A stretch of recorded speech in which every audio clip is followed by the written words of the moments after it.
The Art Beat, a weekly program putting you in touch with artists and arts events from the J.T. and Margaret Talkington College of Visual and Performing Arts at Texas Tech University. Hello and welcome to this week's Art Beat on KLZK FM 105.7. I'm your host, Peter Martins, coming to you from the Talkington College of Visual and Performing Arts at Texas Tech. And I am thrilled to have here in the studio talking with me today a member of our theater dance faculty, actually, professor of practice in dance, Why Not? Yes, thanks for having me.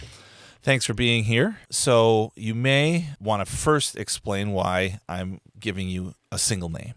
Oh, yeah. I mean, my real name is Anthony, and my nickname was Tony, but when I started getting into hip-hop and writing graffiti, I wrote my name backwards, and that's how I got Why Not. All right. So that became my artist name after that. And I remember when you kind of first came on the radar, when you first came to Tech, some of us, it took an embarrassingly long time to realize that Why Not is Tony backwards. Yeah, it's clever. You know, That's right. I know when I first came across it, I was like, oh, yeah, that's it. Yeah. And it stuck. Simple, effective, but still, yeah. Yeah. Well, you're one of the faculty members who is behind an upcoming production, the upcoming production in the School of Theater and Dance that's open to the public. It's a recurring spring event, usually called DanceTech. Correct. Every year, but it sometimes has a subtitle or a theme or whatever. Tell us about this year's theme. Yeah, so this year we did a collaboration between dance and theater, and we're titling it Rites of Spring because it's a recreation of the original Rite of Spring, which was Nijinsky, who was the choreographer, Stravinsky, who was the composer. Mm-hmm. That was done in 1913, if I'm not mistaken. Somewhere in there, yeah. Yeah. Close enough, I think, yeah. So we kind of created this like palimpsest, if I may.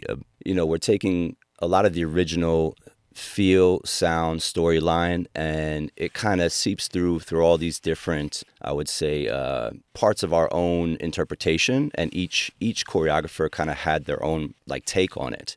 Mm-hmm. And then we tied them all together to make this one larger piece. So you see and you can feel pieces of the original Rite of Spring that are in there, but it's definitely manipulated to be more of like our own version. Okay, yeah.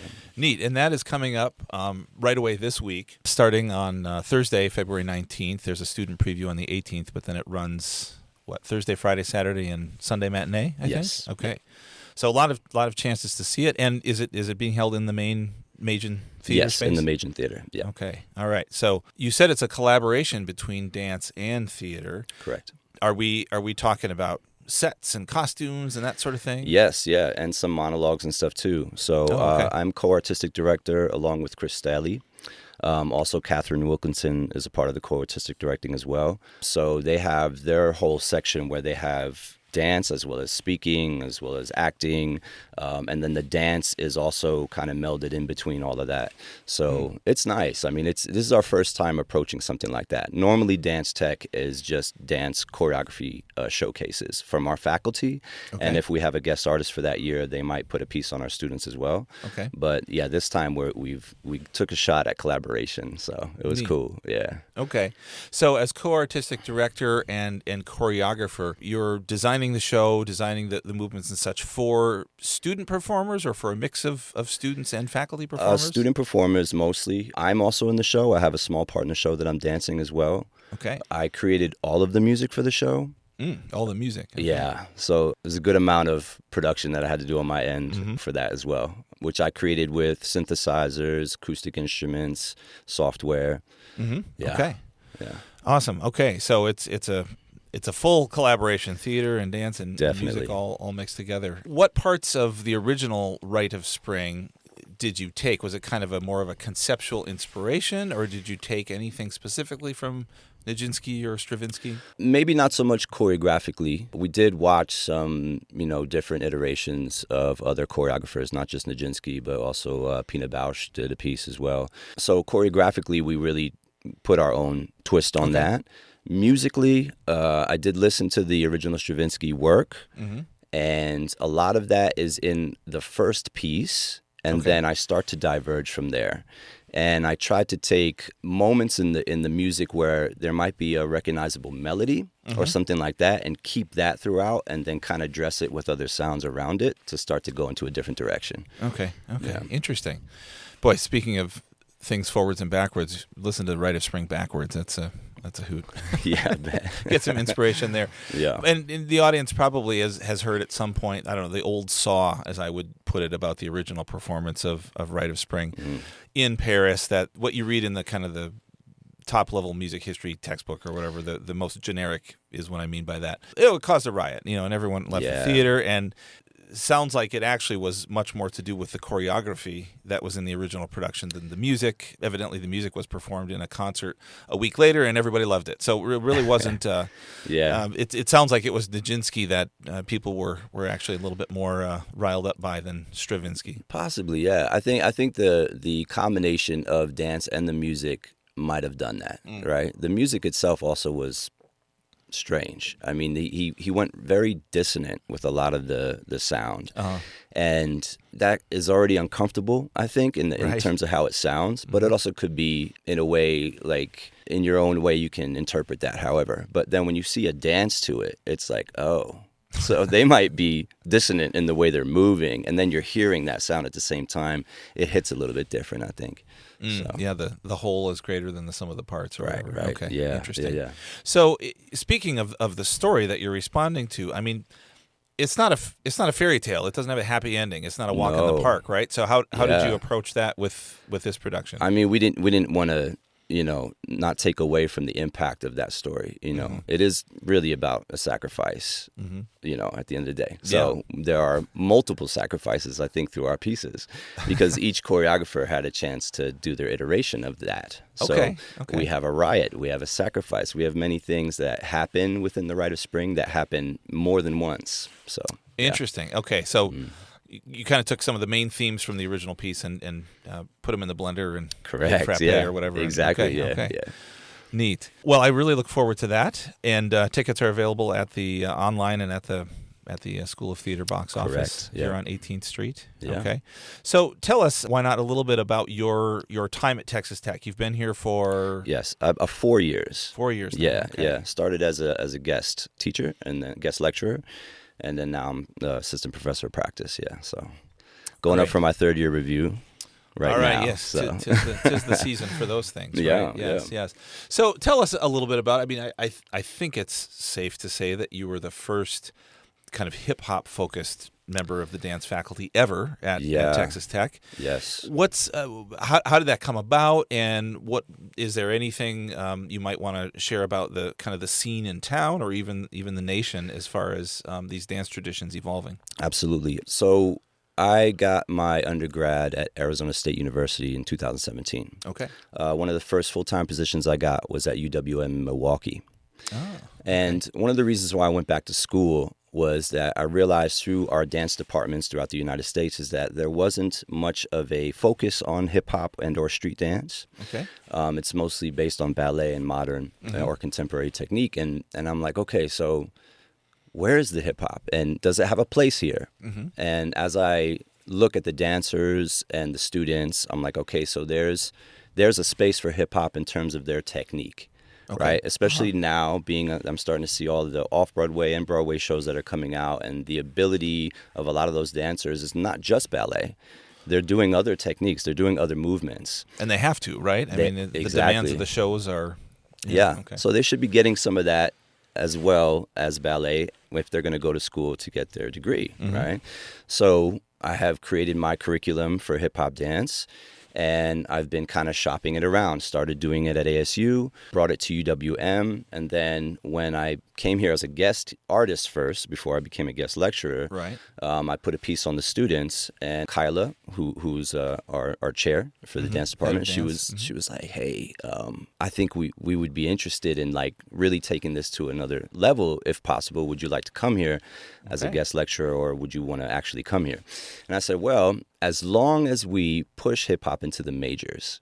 Okay. And she was like, let's do it.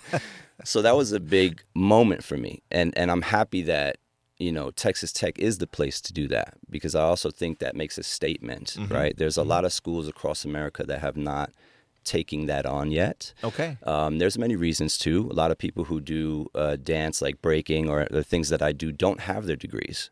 So it's not easy for them to get full-time positions. I went through the process of school. I've done a lot of the work outside of there. I've traveled internationally. I've worked in film and commercials and stuff like that. I'm ready for this. So I'm glad that it's here at Texas Tech. Well, good, and you bring up a good point with academia, that sometimes practitioners who are very well qualified and have skills that we really don't have in traditional programs, there's the hurdle of getting the degrees yourself. So I'm glad to.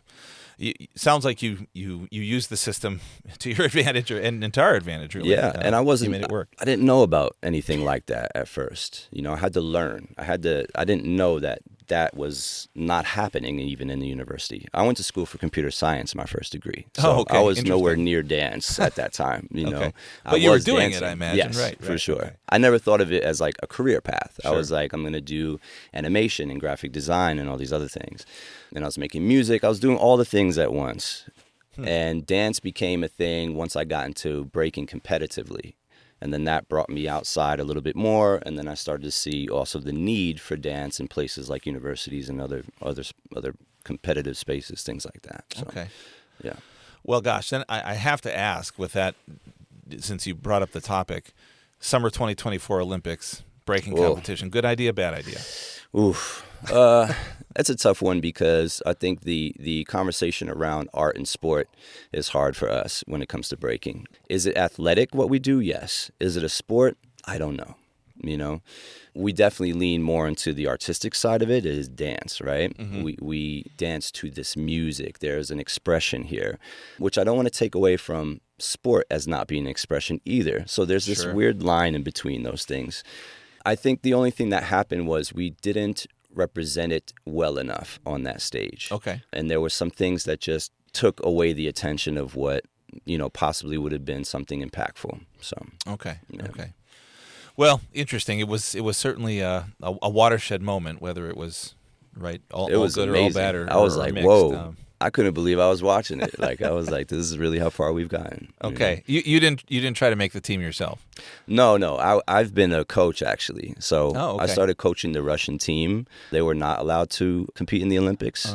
And then just last year, I am a guest coach for the Japanese team now. So we're starting to go into 2032, which will eventually be hopefully the next one. And that's actually in Brisbane, Australia. Go figure. So okay. they're rallying behind trying to bring breaking back for 2032. So we'll see what happens. Interesting. Despite the Australian oddity. Exactly. In the first one. It's a very interesting moment right now. We'll see what happens. Okay. Well, gosh, we'll check back in with you. That's a fascinating view into a part of culture that we don't necessarily think of all the time. So in our last couple of minutes, bringing culture more local, is there any sort of a hip hop breaking scene in Lubbock? No. Okay. Well, that was a quick question. I would definitely say no. There's hip hop here. Okay. It's just maybe not as much through dance. I think maybe more music, something like that, right? Music is usually a little more prevalent. Like there's less dancers usually. But I think with the program being what it is now, it's going to bring more opportunity for hip hop to be more seen in that dance realm. Sure. I was a resident at CASP downtown past 2 years. Sure, the Charles Adams Studio Project. Amazing. Yep. Love that program. There was a lot of dance shown while I was in that studio during those 2 years. And it was funny because Chad, who runs a lot of that program. Chad Plunkett, yeah. Yeah, he was like, man, this is the first time we had like dance. So it's great. Like almost every first Friday there was a performance that was happening in one of the studios. And it was interesting to watch people stay for long periods of time, because usually in cast people are just constantly kind of moving around. There are musical performances where people usually stay, but he was like, for the first time, like people like stood around to watch dance, and he thought that was interesting.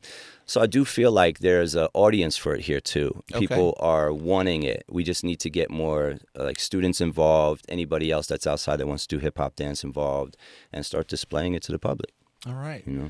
Well, thanks. That sounds wonderful. I look forward to seeing it both, kind of in official dance, whatever venues on campus, but maybe on some more casual things out in the community in the months and years to come. So thank you so much. I want to thank our guest here, Why Not, Assistant Professor of Practice in the School of Theater and Dance at Texas Tech and does all sorts of other things Yeah. as well as we've heard today. So thanks so much for your time and for being with us. Thank you. Thanks for having me. Appreciate it. All right. Bye-bye. All right. The Art Beat, a weekly program putting you in touch with artists and arts events from the J.T. and Margaret Talkington College of Visual and Performing Arts at Texas Tech University.